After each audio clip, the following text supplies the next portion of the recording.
Hello everyone, my name's Mark, aka Marco. And I'm Bethel, aka Bella, and together we're Marco Bella.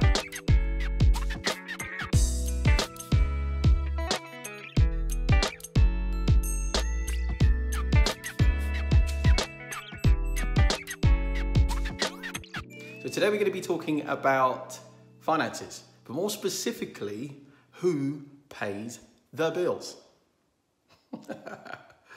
So we've got a story to tell. So when we first got married, and I'm talking in the first, actually, literally at the beginning. Well, the beginning, yeah. When we got to the end of the month, I was expecting Bethel to actually sort out all of the finances. That is, I expected her to manage the money that we had, as well as pay for the bills.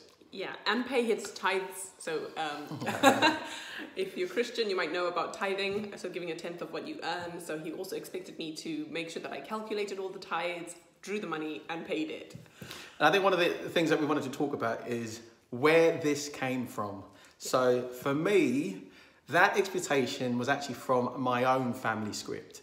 So in my household, my mum, even though my dad was an entrepreneur, ran his own business, is very successful, all he did, my dad just simply worked, got all the money, and my mum handled everything in the house, including paying for everything. Now, so as far as I was concerned, when we got married, Bethel needed to sort that out. Yeah, so for me, it was the complete opposite. So when it came to the end of the month, I was chilling thinking, oh, I'm a newlywed, my husband don't do this. And he was like, oh, have you done this and this and this? And I was like, what are you talking about? That's the man's job. And do you know what the good thing is? I actually asked, have you done this? Because I expect you to do that. And I was like, what are you talking about? No, that's your job. Because in my house, my mum was the entrepreneur. And then my dad was the one who did all of the finances. He's really great with figures. And we never kind of had to worry about that kind of stuff. He just did everything. So it wasn't an issue. So for me, I was just expecting my husband to do that because my dad did it, so why shouldn't he do it? And I think what was interesting about that conversation is that we couldn't actually find a resolve. One thing we realised is that we had a problem based on the family script. Yeah, I think when we were first having the arguments though, it was like, well, we call them heated discussions, right? We didn't realize what was happening. We would just say, no, you do it. Why can't you do it? Why are you putting stress on me? Like, I don't want to do it. And I would definitely be like, okay, maths is not my strongest point. I can do maths when I need to do maths, but it's not something I love doing. It's not something I just want to like sit there and budget and like, But anyway, so, I mean, just to avoid the fighting, and obviously I'm one of those people who I do like things to be paid on time, and I do like things to be done very, like, I'm quite a perfectionist in that way. So I would just do it, but I would do it grudgingly, and I really didn't want to be doing it. And I think it was later on, when we came across this resource, I think it was you who found the book. Gary Chapman, which was the 10 things I wish I knew before I got married. And so in that book, it's amazing.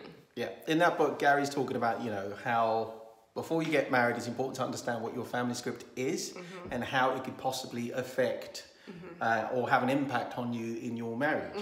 And then the other thing he was saying was about talking about expectations. So there's 10 different things, but we're just talking about the expectations and the family script. So that was like pivotal for us when he read that book, and he was like, oh my gosh, you've got to read this. Like, I know why we're having this argument. And it was just like, because we've got expectations, they're not being met. Yeah, I'm like, I totally expect you to do it. And he's like, I expect you to do it. And I was like, oh, that totally makes sense because your mom did everything. And he's like, oh yeah, that makes sense because your dad did everything. And it's like, okay, so what works in our family? That is what we then had to come to. Like, okay, does it work in our family? I mean, you make a good point, because we were trying to override the other's family script and just impose that on the other person. Whereas it was actually, here we are, we're a newlywed couple. Our responsibility was to actually establish our own way of working that would best suit and meet our needs.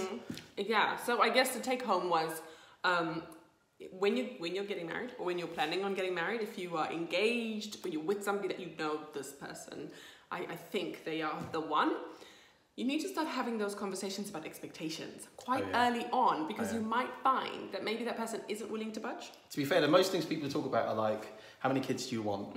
Well, I we don't know, where hope do you wanna people live? talk about things like that because that's really important as well. That's like the basic stuff, Yeah, right? but you should talk about expectations right from when you're dating, because if we had talked about it, we wouldn't have got into those little heated discussions. True.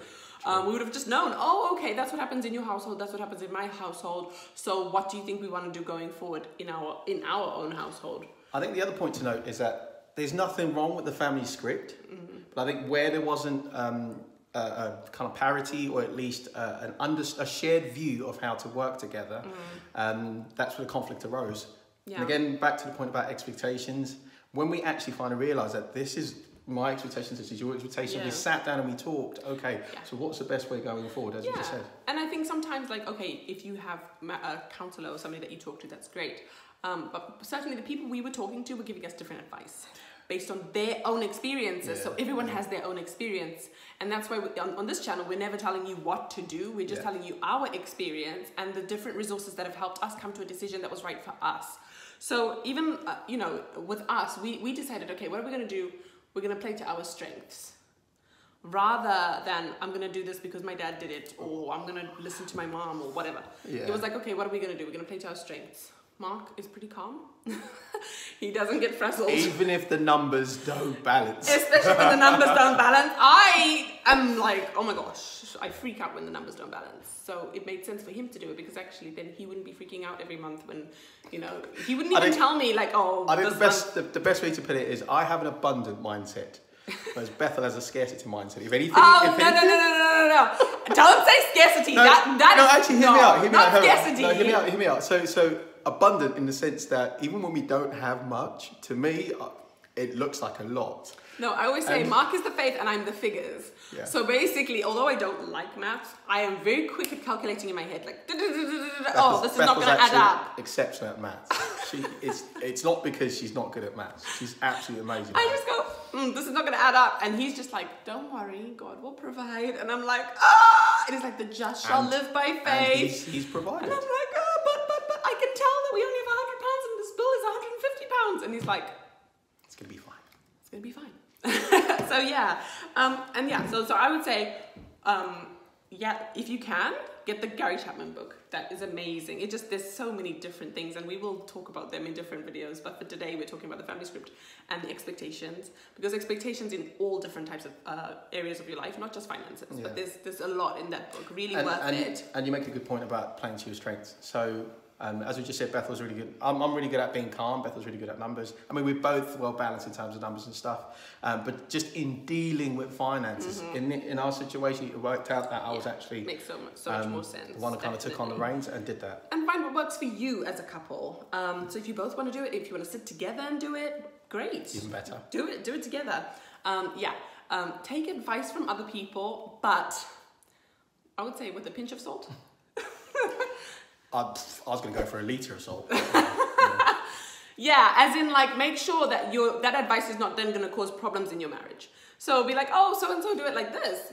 Do you think it will work for us? Have an open mind to when you're given advice. Yeah. Like, okay, don't be like, oh, so-and-so says we need to do it like this, so we have to do it like this, or my mom says, or my dad says.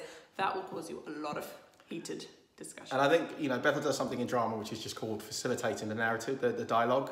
So in that situation, it's about just being open and learning what the other person is trying to communicate, and also finding the best way, as Bethel was saying, a happy medium, the sweet spot for what works for you.